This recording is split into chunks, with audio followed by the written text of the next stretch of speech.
Catherine Nestor, a veteran federal public defender with decades of experience dismantling government cases, will represent Tyler Robinson in federal court. Robinson faces charges of first-degree murder and weapons offenses in connection with the killing of Charlie Kirk at a campus event. The state of Utah has announced it will pursue the death penalty. Yet, in a development that has stunned the conservative movement and law enforcement agencies across the nation, the 22-year-old defendant may be walking free within months as his legal team systematically disassembles what they describe as the most elaborate federal frame-up in modern American history. While mainstream outlets continue to promote a lone gunman narrative, a growing body of evidence suggests that Robinson may have been nothing more than a carefully chosen scapegoat in a sophisticated intelligence operation designed to silence one of America's most influential conservative voices. The critical question no longer appears to be whether Robinson pulled the trigger, but whether he was even on the rooftop when the fatal shot was fired. From the moment of his arrest, the case against Robinson began to unravel. Yet mainstream media has largely ignored glaring inconsistencies that legal experts now classify as prosecutorial misconduct on an unprecedented scale. Evidence presented as airtight by federal authorities contains logical impossibilities and timeline contradictions so severe that experienced defense attorneys have called it the worst attempted frame-up they have seen in decades of criminal practice. Nestor and her defense team have identified fatal flaws in the prosecution's case far beyond the threshold of reasonable doubt. These are not minor discrepancies or differences of interpretation. They are fundamental impossibilities that point to evidence manufactured by handlers who lack the technical expertise to build a credible narrative. One of the most glaring problems involves the timeline. Official statements place Robinson at Utah Valley University at 8:29 a.m., yet widely circulated TMZ footage shows his arrival at 8:07 a.m., a 22-minute discrepancy that perfectly accommodates a potential weapons handoff or last-minute briefing session with unidentified parties. Combined with documented outfit changes and route modifications, the evidence indicates a complex operation requiring multiple participants and precise coordination, circumstances inconsistent with a lone gunman scenario. The alleged text message exchanges between Robinson and his reported partner, Lance Twiggs, stand out as perhaps the most obvious example of manufactured evidence. Prosecutors have used these messages as cornerstone proof of Robinson's guilt and political motive. Yet the language reads more like federal law enforcement jargon clumsily disguised as Generation Z conversation. Phrases such as delete this exchange, one vehicle lingering, or attempt to retrieve are not expressions used by authentic 22-year-olds. Seasoned investigators immediately recognize these as bureau speak, official vocabulary embedded into supposedly casual messages. Beyond their unnatural tone, these communications contain impossible timeline references. For example, Robinson allegedly referred to a federal photo release of the rifle in messages dated September 10th, even though those images were not released until September 11th. This discrepancy alone demonstrates that the messages were created after the fact and artificially backdated, an inconsistency that, under normal evidentiary standards, should result in immediate dismissal. The content of the messages also defies basic psychological coherence. Within a single thread, Twiggs appears both shocked to learn about the shooting and simultaneously reminisces about Robinson engraving bullets for the attack.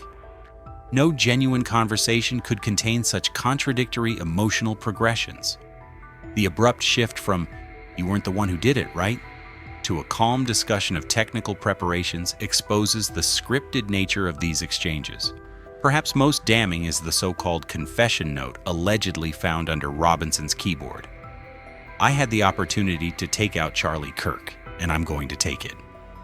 This purported evidence directly contradicts another alleged statement by Robinson about wanting to keep this secret till I died of old age. Why would someone planning lifelong secrecy leave an incriminating note in an easily discoverable location?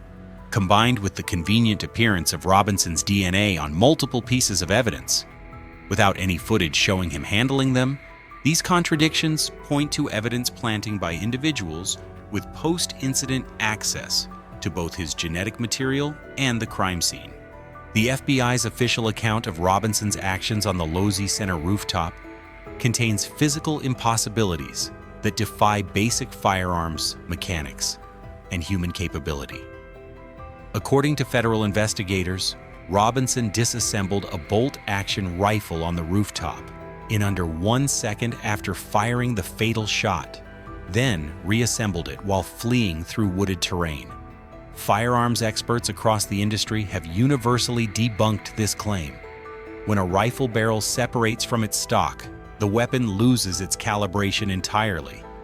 Even if field reassembly were possible, accuracy would be severely compromised. Achieving a precise 150-yard shot on a moving target with a hastily reassembled rifle borders on the mechanically impossible. Surveillance footage compounds these doubts. Cameras captured Robinson fleeing the rooftop seconds after the shot, before bystanders below had even finished ducking for cover. Yet federal investigators claim the weapon was later found fully reassembled, wrapped in a towel in nearby woods. The footage shows Robinson carrying what appears to be only a jacket or small cloth, certainly not the bulky components of a disassembled rifle. This narrative requires Robinson to have carried weapon parts while appearing empty-handed on camera, then stopped mid-escape to meticulously rebuild the rifle at a location investigators would inevitably discover. The mysterious screwdriver allegedly used for this rapid disassembly raises additional questions. No surveillance footage shows Robinson carrying any tools, yet this crucial implement appeared in evidence as if out of nowhere. Professional gunsmiths need several minutes with proper tools to safely disassemble and reassemble bolt-action rifles under controlled conditions. The notion that Robinson accomplished this task in under 1 second under extreme stress on an exposed rooftop defies both mechanical reality and human capability. Further scrutiny has fallen on the role of George Zinn, whose dramatic behavior in the immediate aftermath of Kirk's killing exhibited classic decoy tactics. His sudden confession, "I did it, shoot me," followed by a bizarre pants-dropping episode and the need for a 3-officer escort, diverted critical law enforcement resources during the crucial minutes when apprehending the actual shooter was most feasible. Zinn's actions align with textbook intelligence operation manuals on creating confusion and delay to facilitate an escape or evidence planting. Zinn's background deepens suspicion. His previous appearance at a 9/11 documentary screening where he claimed instant knowledge of Al-Qaeda involvement suggests a pattern of convenient presence at major incidents requiring narrative control. Unlike genuine witnesses who typically struggle to process trauma, Zinn provided immediate detailed assessments and took decisive action that served intelligence objectives. The international response to Kirk's killing also points to coordination and preparation. Within hours of the shooting, foreign media outlets produced sophisticated propaganda campaigns. Russian state media aired graphic footage with professional commentary requiring days of preparation. Iranian outlets promoted unfounded Mossad theories, while Chinese media framed the incident as evidence of American societal collapse. This synchronized messaging, each targeting different audiences with tailored narratives, reflects the kind of coordinated psychological warfare associated with planned operations, not opportunistic exploitation of unexpected events. Domestic actions mirrored this pattern. Within a week of the shooting, Utah authorities completely ripped up and repaved the entire crime scene, a process normally requiring weeks of permitting and planning. Officially justified as a safety measure, The rapid concrete work erased physical traces that independent investigators might have used to verify ballistic trajectories and impact points. The timing of this destruction coincided precisely with online questioning of official ballistic assessments, suggesting preemptive evidence elimination to prevent independent verification. Kirk's own public statements in the months before his death add yet another dimension. He expressed growing concerns about Israeli intelligence retaliation for his criticism of Gaza operations and publicly speculated about Jeffrey Epstein's links to Mossad activities within American politics. His final interview with Megyn Kelly revealed visible anxiety as he lamented having less ability to criticize the Israeli government than actual Israeli citizens. An acknowledgement of pressures extending beyond normal political opposition. The sophistication of the precision shot that killed Kirk, striking a moving target at 150 yards while avoiding civilian casualties, suggests professional training and equipment far beyond the reach of amateur shooters. Combined with the elaborate patsy operation, the incident indicates institutional involvement, rather than mere domestic political extremism. Meanwhile, FBI Director Kash Patel's premature television remarks about DNA evidence and alleged confessions have already created grounds for mistrial before proceedings begin. Legal experts warn that Patel's disclosures, combined with contradictory statements from Utah officials, have contaminated the jury pool to such an extent that fair trial conditions are impossible. The threat of capital punishment serves as a coercive mechanism, pressuring defendants into plea deals that preempt thorough examination of evidentiary problems, conveniently protecting the real perpetrators from exposure. Catherine Nestor's experience makes her uniquely qualified to challenge these abuses. Her simultaneous representation of another high-profile Utah defendant, alleging fabricated evidence, gives her deep insight into local prosecutorial patterns. This expertise overlap allows her to identify recurring misconduct and challenge not just individual pieces of evidence, but systemic issues in Utah's approach to high-profile prosecutions.